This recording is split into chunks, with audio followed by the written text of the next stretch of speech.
Ladies and gentlemen, check the time. I'm looking at my non-watch wearing wrist right now. It is playoff time for the Buffalo Bandits. It's put up or shut up season, single game elimination. That's right. The belt's coming out too, Tony. The championship, back-to-back champions look to defend their crown going into the playoffs this year. Step one on the checklist for the playoffs is the put up or shut up game. It is the single game elimination quarterfinals preview between the Buffalo Bandits and, yes, the sneaky trap game like San Diego Seals, the men that wear the purple and yellow colors going up against the men that wear the orange and black colors. Tony, single game elimination in a game that's probably going to take years and years off our life like it did last year. How are you feeling going into this game against San Diego? Well, I mean, I'm kind of scared a little bit because of the fact of how they performed the final week against Georgia. But again, good things comes to those who wait. So it is now the road to defend the crown, like you mentioned. And honestly, I'm not scared at the game plan that we have. It's just we split with this team in the regular season. This is now considered, as to NHL would say, the game 7 of lacrosse. Yep. So I'm looking forward to a very back and forth game.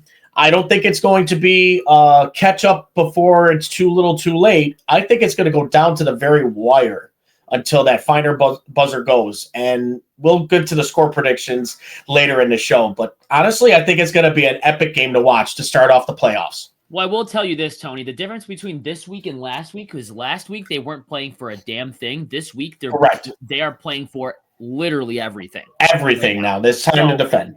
It is a complete 180 difference between last week's implications of that game to this week's implications of this game. And I agree with you, Tony. I think it's going to be one of those games where I don't think the Bandits or San Diego, for that matter, gets behind the 8 ball too early to make it too little too late at the end of the game. I can see it being back and forth the whole way through. And you even brought out the NHL Stanley Cup playoffs and the MLB World Series terminology. This is a game 7. This Absolutely. is a game 7. And so in order for the Bandits to win, you need to play like it's a game 7. Single game elimination. This round almost scares me more than the championship round, if I'm being completely honest, because at least you have a little bit of a safety cushion there in the second and the third round. This week, you can't afford to have an off week. This is what makes it. This is essentially, if you want to stick with the MLB terminology, this is the old MLB wild card that we're looking at here, where it's your entire season can either begin truly in the playoffs or it can end with one game in the first round of the playoffs. So we will see what happens here. San Diego and Buffalo go through the games that they played this year. Buffalo lost to San Diego at home. It took it. They were down early in that game. They came all the way back. I think they were down 4-0 in that game. They came all the way back, came up short in overtime. They go on the road a couple weeks later to San Diego in the regular season, where they jump out to an early lead, and San Diego starts to claw back, but Buffalo ends up winning by, again, 1 goal. This time it was in regulation. Right. The Bandits, I believe, right now are chomping at the bit to get not only revenge on the San Diego Seals for beating them, giving them their first loss of the season in their own barn, but knowing that, hey, if we eliminate these guys, we have a good shot. We have a real legitimate shot at three-peating. When you go from 8 teams down to 4, your chances of going to the championship really, really rise. And the Bandits, for God's sake, are back-to-back champions for a reason, because they show up in the playoffs. And if they showed up in the playoffs last year and they showed up in the playoffs the year before, and through the grand majority of the 2022 playoffs they showed up, why should that mentality change? Like, if the law of motion, right? An object in motion shall stay in motion. That's true. Unless it's acted upon by a different still moving object. We don't want the San Diego Seals to be that still moving object. The Bandits' momentum in the playoffs, we need to keep their reputation high. The Bandits know what's in store for them. Plain and simple. We're going to go over our keys to the game. We're going to go over our score predictions, do all that stuff. But the Bandits know what they have to do to win this game. Completely agreed. It's regular season mode now to playoff mode. It's where you yourself have to become a much better player, limit the mistakes to none if you could, but you have to play perfect. That's the only thing now going from regular season mode to playoff mode. And the fact that now, looking back to how good you did, you got first place, home field is now yours. Now it's time to prove, can the number one stick with being at home for the rest of the playoffs if they continue the process of what they're doing. Now, of course, we cannot afford another scoreless quarter here and there, especially against the Seals. That has to be, you got to score any amount basically in the quarters against this team because they will pick apart your weaknesses and basically take advantage of every situation you leave that window cracked up open for them. So all I got to say is maybe the fast early start might be the solution, kind of like how they went to San Diego and did that and never looked back, technically speaking. But again, this game is made of runs. It's amazing how a team can be down so much but have a 5 to 7 goal run without being touched. And that is scary because how good this playoff picture, the Bandits' true testament, I think, in their now 3 straight going for another ship is their toughest task coming up this Friday. No, absolutely. And you don't even really know what sort of Bandits team you're going to get in the first round. Are you going to get the 2023 Bandits team that put up a freaking 20 burger on a really I would want that. If you're going to do it against this team. Or are you going to get the 10-9 overtime, low scoring matchup Bandits? Like, I know you mentioned we can't have those scoreless quarters. We can. I mean, if you go an entire quarter without scoring a goal in the quarterfinals against San Diego of all teams, you bet your ass you ain't winning the game. I will tell you that right now. If you play 45 minutes instead of 60, your ass is going home. You're sitting on a couch watching the other teams play in the Final Four. But, you know, we usually said on this show at least a couple times this year, what's the magic number for goals usually in a game that can get you a win? 15 goals is usually the magic number, 14, 15. There is no magic number this week. Nope. Oh, you see 11? Okay, make it 12. You see 13 goals on the scoreboard? Make it 14. Make it 14. Run up the damn score. Make it ruthless. Make it aggressive against the San Diego Seals. We can jump into our keys to victory. And this kind of bleeds into the first key of the victory. You need to get off to a fast start. Something that the Bandits have struggled with, at least from the midway point of the season all the way up till the end, where, hey, maybe they'll pot in a couple goals early, but then they'll go on a run where they give up 4, and then it's like 4-4, 5-5 at halftime, and it's just close the whole way. If you jump out to an early start against San Diego, like they did against you in your own barn in February, the odds of you, the win probability skyrockets. They have to use up all their energy. They have to play from behind the rest of the game. That is when they are prone to take some stupid penalties, prone to make some mistakes, overthink everything that they do. If you put them in a bad spot early, torture them the rest of the way, you are going to the second round. You are punching your ticket to round 2. I'm telling you right now, with Banditland, got to be high strung, ready to go to get under the skin of this goaltender. I don't care if it's the starter. I don't care if it's the backup. We need to help this team out, and we really need to get underneath the goaltending skin. But like you said, the fast starts, I think that's a huge key to win this game is you get that 4 or 5 goal jump. That, like you said, pushes the opposite team to really use up all their energy, make stupid mistakes, which could lead them into the penalty box.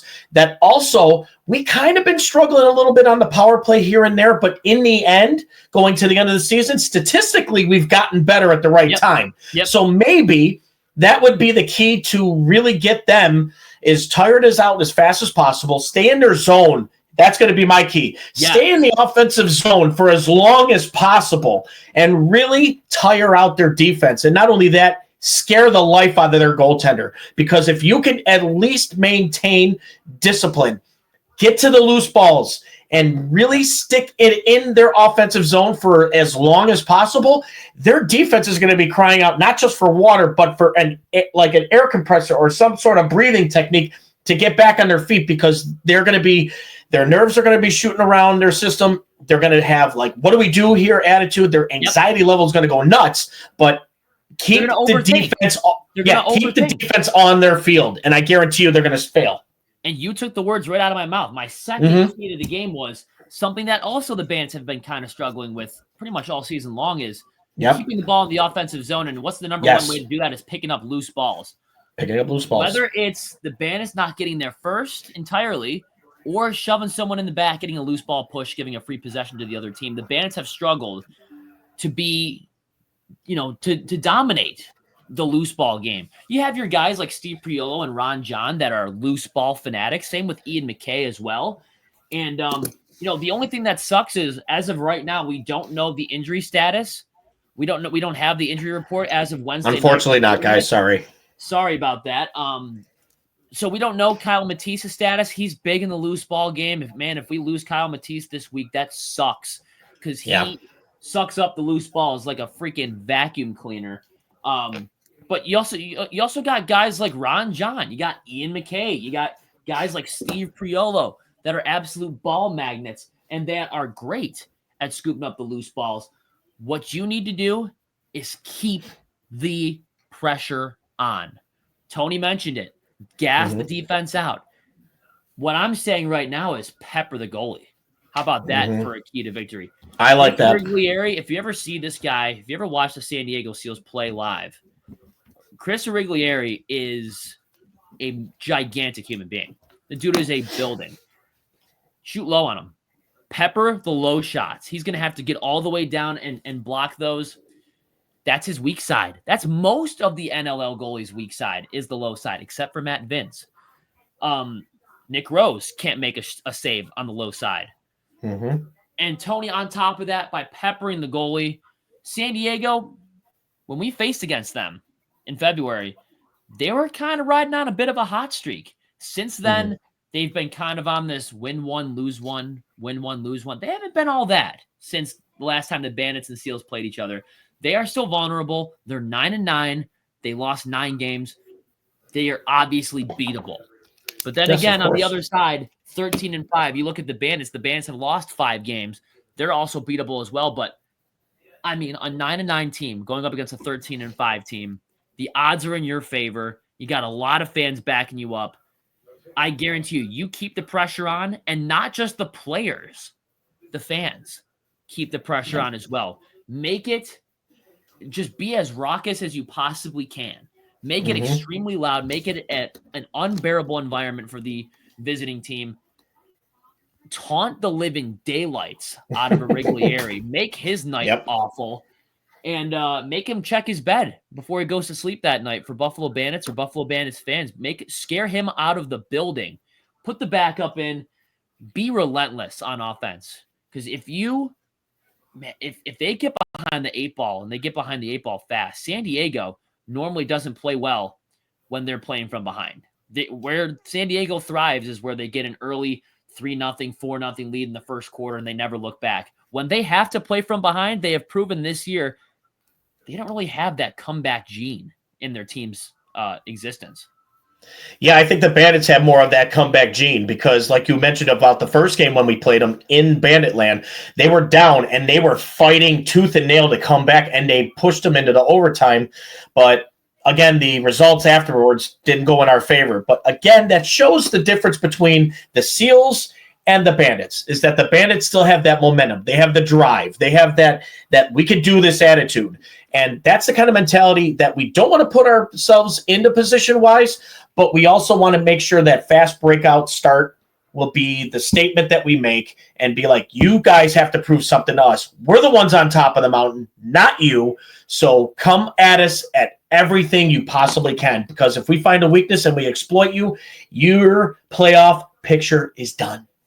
And what a lot of people don't really remember is the Bandits, when they lost to San Diego and lost their first game of the season, they came off a back-to-back. They literally played Toronto the night before. It was freaking Valentine's Day, I think it was. They were playing Toronto the night before. They had to overcome a 5-0 deficit, come back and win that game. They exerted so much energy into that Friday night game. Not to mention the fact that the next night they were down 4-0. They were a goal away from having not just back-to-back wins on back-to-back nights, but back-to-back come-from-behind victories.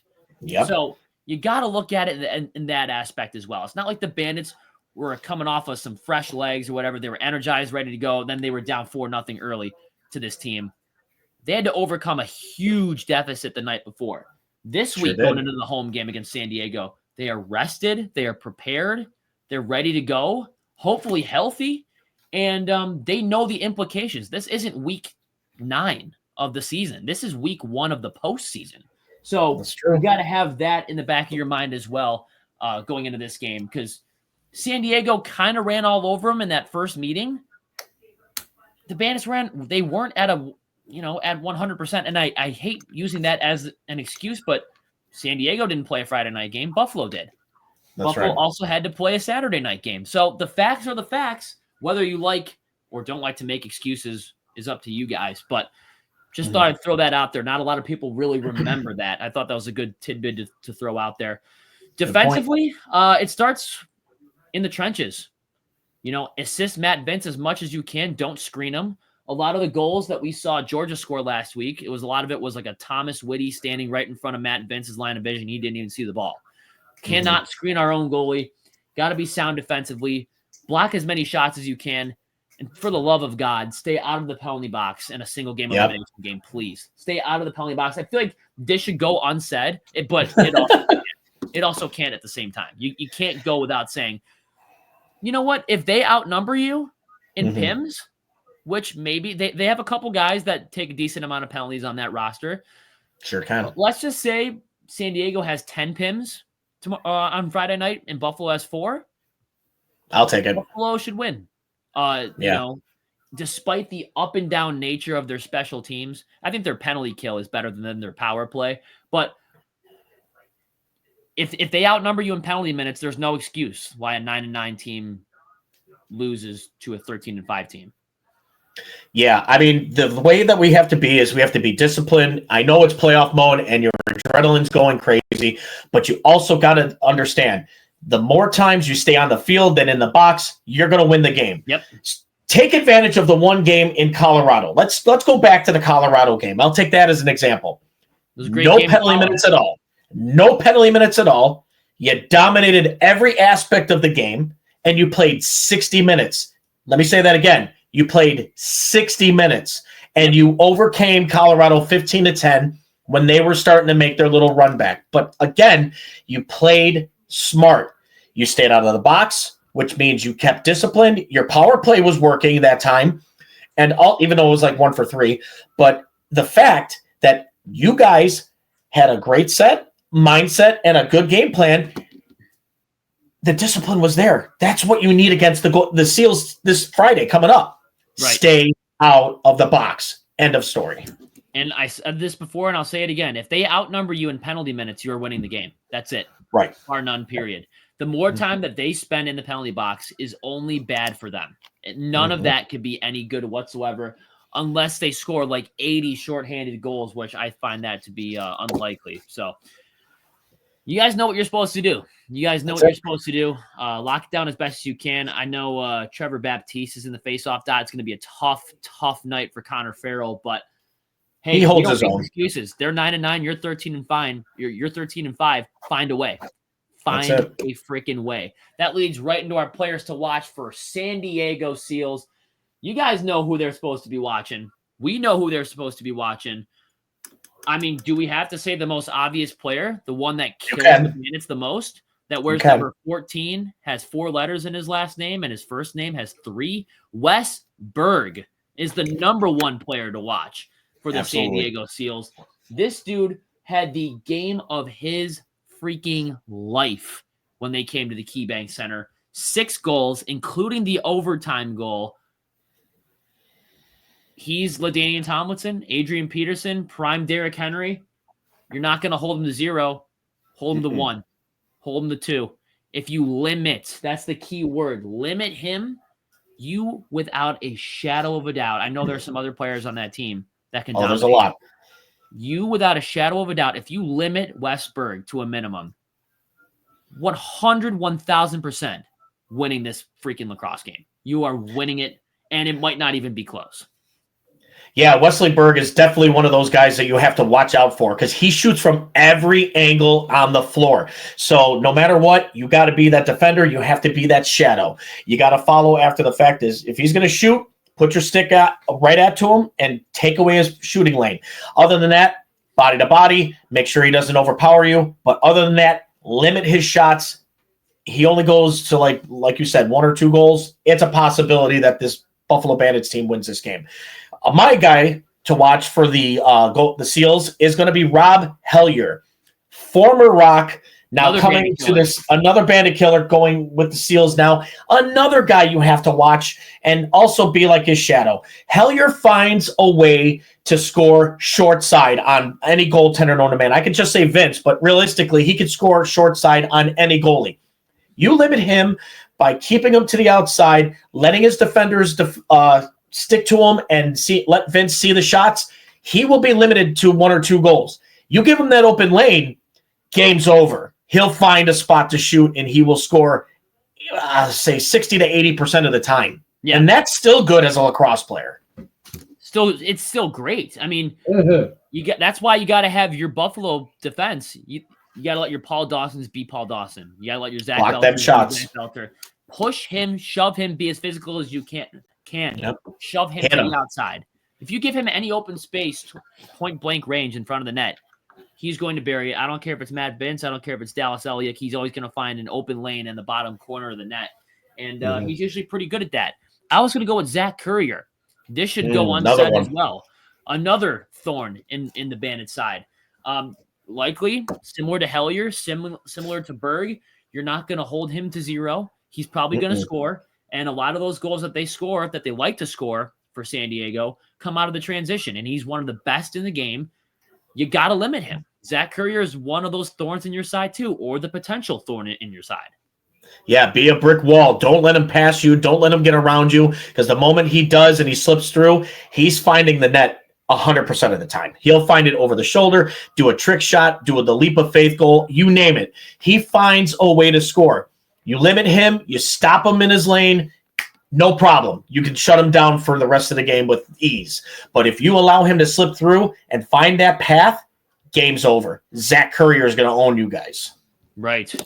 I mean, can we go with former Bandit? Because it's always former Bandits. Ryan Benesh. Course. Ryan Benesh. Yep. Benny. One of those sneaky players to watch. He didn't play in Banditland. He was hurt in that game in February. He didn't even see the field. And San Diego got the win in that one. So Ryan Benesh, could he be a factor? He usually is when the Bandits play him. The Bandits play him. He was great in Halifax last year against the Bandits. He's been kind of passed around the league since he left Buffalo, but every time the Bandits and him went head to head, he at least scored a couple goals. So he might be one of those key players to watch as well. Ryan Benesh, what can I say about this guy? He's no matter what team he plays for, from us to other teams afterwards, he still is so talented on the field. It's just no matter where you go, that powerful left-hander still has it in his game. And that's something that I feel like the Bandits do miss. It's kind of like having Chris Kluche say, well, if I'm going to fill that man's shoes, I got to start scoring 3 goals, 4 goals a night because that man, Ryan Benesh, can do the same thing every time he sets foot on the floor. And we have got to be prepared for a real boxing match, and it's going to go to the last round. I'm guaranteeing you guys that this game is going to be to the final bell. God, it might be. I mean, the players we named, Chris Origlieri, definitely in that, makes this matchup a whole lot more interesting. You got 2 pretty huge-bodied goaltenders going toe-to-toe against each other. Origlieri versus Matt Vince is always must-see TV. Sure now is. Let's get into some of the players to watch for Buffalo. I mean, we got to have our stars be stars. So why not mention your 2 stars right off the rip? Josh Byrne and Dane Smith. They need to play like Josh Byrne and Dane Smith typically do. We got to see a 22 night. We got to see a 92 night. Double-digit points. Get back into midseason form. Prove to the league that you dominate and why you are consistently year after year after year top 3, at least. I think sometimes they're even back-to-back. As far as point leaders are concerned in the NLL. Get in there, prove it. Play like stars. Your stars need to be stars. Number one and number two. What does that also mean? The 1-2 punch. Basically, that's what you got to put to the Seals this game on Friday. You have to let them know why you're the kings on the floor of the National Lacrosse League, why your guys are the top scorers almost every single year that you guys found your rhythm together as the best duo. I could say that, the best duo out in the National Lacrosse League, is that you guys need double-digit nights. This is definitely going to call out to say, Dane Smith, we need 10. Josh Byrne, we need 10. Can you do it for us? Yep. Well, that's also because the other players around him help him out to do so. So it's not just them two. We're back to secondary again. Can they help him out, get to the 10-point mark for both? I think they can because they've done it before. Yep. This is the game to really prove to themselves and to the fans they could do it again. I got a great feeling this might happen. And if your primary guys are hogging the spotlight, guess who else wants a piece of that spotlight? The secondary guys. They're going to be chomping at the bit to try to score these goals too. And if happens and it goes off the rails like that, it's going to be a long, long night for San Diego. I will say that. If you get the primary guys clicking, I guarantee you the secondary guys will start to click too and follow in their footsteps. But it starts with the heartbeat. What's the heartbeat? What's the pulse? 92 and 22 all the freaking way. That's right. And also, we got to mention a few guys that do need to step up this week, and this is the week to do it. I understand you got your feet wet. I know for a fact you took a few shots last game against the Swarm. Chris Kluche, you better be listening. Number 2 needs to feel like a number 1. You need to get out there, and we need to see that sidearm powerhouse left-handed shot that you take every single time. It means every time last year when they looked for you, you scored 66% of the time. We need that Chris Kluche, especially now. This is the game you need to prove yourself, and you need to score like a hat trick like Chase Fraser did last game in Georgia. Yeah, I mean, that guy's going to be buzzing. Chris Kluche, I think, is long overdue for an explosive night. And I think so. Why not do it on one of the grandest stages of them all? How about Chase Fraser? Got to have a little bit of that momentum carry over into this week. The guy had the best game of his season last week against Georgia in a meaningless game. Right. What do you think his attitude is going to be like in a game that actually means something? I mean, hey, he put that much effort in. He had that great of a game in a game that didn't even matter. Now when all the cards are on the table and you have to show them now, I mean, this can only be a better, more explosive game for a guy like Chase Fraser, and I can't wait to see it. It's going to be an interesting look for him, and hopefully big things come from it. Yeah, Chase needs to be what his number is on the back. He needs to be the Lightning McQueen of Buffalo right now. He needs to be super fast on his shots like he always has and score them goals. And he does get hot. When he gets hot and those goals keep coming, feed him more. He will score a sock trick possible, but if you don't give him the ball and he's hot like that, then you're going to blow off some steam. But other than that, feed the guy. Whoever's got the hot stick that night means they found a weakness in that goaltender like Chase Fraser did against Georgia. I like that one. But I'd also like to mention one more guy, and I know I've been preaching him all season long, Kyle Buchanan, the man who works and dedicates himself to every game possible known to man, the teammate player of the year. I think he's the unsung hero of this team, realistically having a good year, but he needs to still keep doing what he does and get to them loose balls as fast as possible to set up everyone else and keep that offense on the floor. Right. I mean, hey, he had his goal streak was snapped last week against the Georgia Swarm. Yeah. But hey, we are expecting bigger and better things. We're going to see playoff Bucky in full effect. And playoff Bucky last year was one of the big reasons why they went 5-0 in the playoffs and went back-to-back and won the championship. In a year where, looking back on it, you go 11-7, almost didn't feel like the Bandits were really deserving, but they damn well earned that championship in the playoffs. 11-7 team, you're thinking, maybe they get through the first round, maybe possibly the second round, but there's no way they win the championship. They go all the way undefeated, and a big part of that was credited to a guy like Kyle Buchanan. I'm also looking at Matt Vince. I got to see a big night out of him. He didn't have the best week last week against Georgia. But again, I say the game really didn't matter. Game truly did not matter in that sense. And you're going to get to see playoff Vino. Playoff Vino in the first round last year was great. Playoff Vino in 2023 was lights out, playing out of his mind against the Rochester Knighthawks. So we can expect big and great things from number 48, Matt Vince, going into this this Friday night. And man, I know it's a tough San Diego team. It's a team that gave him headaches the last time these two teams played in the KeyBank Center, but there's always time for redemption. I think redemption's calling for number 48 here. Matt Vince, the GOAT of the National Lacrosse League. And I'm going to repeat myself. He is the GOAT of the National Lacrosse League. This man is got to be lights out Vince, which means the brick wall is up and you guys have to pepper 100 shots to even break through one. And I'm telling you guys this right now, if the defense, our defense, does their job protecting Vince, letting him see the shots, also trying to block the shots where he can't make the save, this team is going to go very, very far if they have the right game plan going into this game on Friday. But Matt Vince, you've proven yourself time and time again why you're the best. This game is going to be your true testament. It's going to be tough.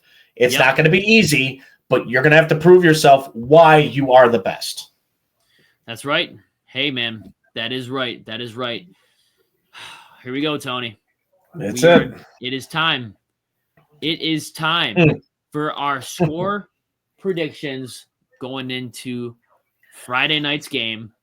Oh, boy. Buffalo versus San Diego, always when these two teams face against each other, outside of maybe that 1 year where San Diego came in as an expansion team. I think the Bandits beat them by like 11 goals.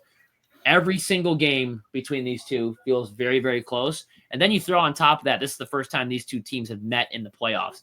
San Diego, the one thing I will say before getting into my score prediction here, they have a reputation and not a good one in the playoffs.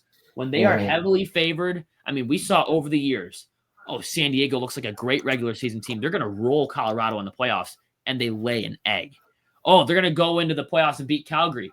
They lay a fat egg. They are known for playing down in the playoffs. They are known for never getting over that next step. That is beneficial to the Bandits. So if I want to say anything before I get into my score predictions right now, they have a negative reputation about the playoffs, and they could always have a great regular season and get there, but they're usually bounced in the first round, sometimes the second round. And that's a reputation that they need to break. But what sucks for them is they are the 8 seed going up against the 1 seed, and the 1 seed happens to be back-to-back champions. That is why I'm picking the Buffalo Bandits to beat the San Diego Seals on Friday night by a final score of 14-12. 2-goal victory. Matt Vince holds them to 12. Josh and Dane look explosive. Chase Fraser looks explosive. The secondary scoring is on. Defense does what they can. Transition looks good. Check out like Ian McKay. Maybe he'll pot in a couple goals. 14 goals will be enough to beat the San Diego Seals on Friday night, and they will advance to the second round to face against the winner of Rochester versus Vancouver. Trevor, I know we've spoken about this last game, and we did it off air. But for the fans that are finally going to hear this from me, dozen sounds like San Diego could put up against Matt Vince, but it's Buffalo's turn, guys. It's going to be a nail-biting to the very end, and my score prediction is Bandits 13, Seals 12 in overtime. Kyle Buchanan gets the game winner. That is my prediction. See, that's the winning outcome that we want, but you said the word overtime. I did, but we overcome this one. Immediately, the heart gets shot up into the throat area when you say no. When I said it before last time, and I'm like, I really hope I'm wrong, but prove me wrong and do it in regular timing. I don't care in the regulation, but don't do it in overtime because I'm going to lose about 5-10 years, and it might be so long 98 TL. It might be. I don't know. Hey, but you know what? It might take a couple years off your life. If repeat, would it be worth it? Yes, it would. Yes, it would. Too. I think it will too. The thing about that I hope will be different this time around for the quarterfinals. I hope we have a how do I put this without really being offensive? I hope we have an officiating crew that knows what the hell they're doing going into this game. We did not have that in the quarterfinals. They single-handedly, that officiating crew, the blind zebras that wear the striped shirts, they almost single-handedly crowned the Georgia Swarm winners of the first round last year by themselves. Right. That could be another key for the Bandits, be undeniable. Don't let them be a factor. But, I mean, it got to a point last year where I was like, oh, my God. When we're looking at I'm like, how are you going to call that in the first round? I am interested to see. There is an account on Twitter that that does like the NHL referees, who's reffing which game this night. I wish we had that for the NLL, because if we get number 8 again, dude refereeing number 8, if we get that clown again for the playoffs, I mean, oh my God, we are in for a long ass game. And you already mentioned overtime. If we have bad officiating on top of that, screw your 3 years being taken off your life. How about a decade taken off your life? If we have to deal with those schmucks on the sideline. So hopefully we don't have to deal with hopefully we get a set of officials that know the game, that won't call every little ticky-tack foul like they did last year. Well, in some occasions against the team wearing orange colors, on obvious calls that weren't called last year by the team that was wearing white. But you get the point. Hopefully, I mean, this isn't anything the Bandits can control, so there's not really a lot of point in talking about it much. But hopefully we get an officiating crew that calls it down the middle. Right. Be firm, but also be fair. You know, that's the only thing we ask for the men in stripes. So got to do what you got to do, but please, by far, you have to be on your game to call it down the middle. That's all we're asking for, is call it right down the middle. If we see a penalty and we understand it, fine. But if you call silliness and you say, well, this and this, and we see something different, we got something to question you about. But other than that, be firm, but be fair. Right. Like if Josh Byrne gets shoved in the back when he doesn't have the ball, that's... Or if Tahoka takes a shot in the head and you don't call that. Like, Jesus. Come on now. Well, it's going to be an interesting game. We will see you guys on the other side. I got 14-12. He's got 13-12 OT. That should be know. But, Tony, for the first time this playoff series, it's time to shout out the sponsors.